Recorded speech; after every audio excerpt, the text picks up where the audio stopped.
TNPSC pass பண்ணுறதுக்கு அதிர்ஷ்டம் தேவையா? 2012 ஜாயின் பண்ணும்போது குரூப் 2 ஜாயின் பண்ணுறேன். இப்போ வந்து நீ ரொம்ப லக்கிப்பா, காலேஜ் முடித்த உடனே அந்த முதல் எக்ஸாமே பாஸ் பண்ணி ஜாயின் பண்ணிட்டேன்னாங்க. எனக்கு என்னென்னா, நேற்று வரைக்கும் இல்லாத அதிர்ஷ்டம் திடீர்னு நமக்கு எப்படி வந்துச்சு? ஒரு வேளை 2008 குரூப் 4 எழுதும்போது செகண்ட் இயர்லேயே எனக்கு வந்து குரூப் 4 கிடச்சிருந்துன்னு வச்சுக்கோங்க. ஒரு 3 மாதம் ப்ரிப்பேர் பண்ணணும், குரூப் 4 வேலை கிடச்சிருச்சு, அப்போ நான் வந்து அதிர்ஷ்டம் அப்படின்னு ஒத்துந்துவேன். இல்லை ஒரு +2 படிக்கும்போது ஓரளவுக்கு நல்லா படிக்க முடியல, 800 மார்க்கு தான் வந்துச்சு, அப்போ நம்ம எழுதணும் 1000க்கு மேலே மார்க் வந்துச்சு அப்படின்னம்னா அப்போவும் அதிர்ஷ்டம்னு ஒத்துக்கலாம்.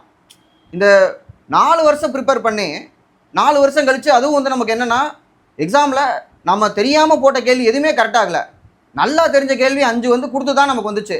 அப்போ எப்படி இதை அதிர்ஷ்டம்னு சொல்ல முடியும்?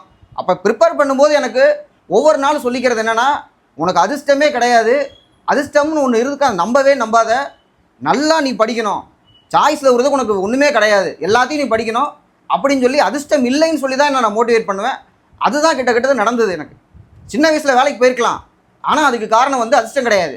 அது எடிசன் தான் இதுக்கு கரெக்டான ஒரு ஆள். அவர் சொல்லியிருப்பார், ஒரு மேதை உருவாவதற்கு 99% சுயமுனைப்பு, 1% தான் அதிர்ஷ்டம் அப்படிங்கிறாரு.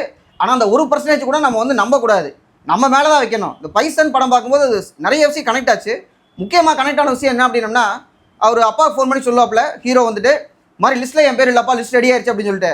அப்பா சொல்லுவார் திரும்ப, என்னக்கடா உன் பேர் லிஸ்ட்டில் வந்து தானாக நடந்தது, நீ போட்டி போட்டு பயங்கரமாக வந்து போராடி தான் வாங்கணும், உன் பேர் சாதாரணமாக லிஸ்ட்டில் ஏறாது, போராடி தான் வாங்கணும் அப்படிம்பார். அதே மாதிரி தான் நம்ம பேர் லிஸ்ட்டில் வர்றதுக்கு நம்ம போராடி தான் வாங்கணும். அதிர்ஷ்டத்தை நம்ப வேண்டாம், நம்ம உழைப்பு மேலே நம்ம நம்பிக்கை வைப்போம், கண்டிப்பாக கிடைக்கும். தேங்க்யூ.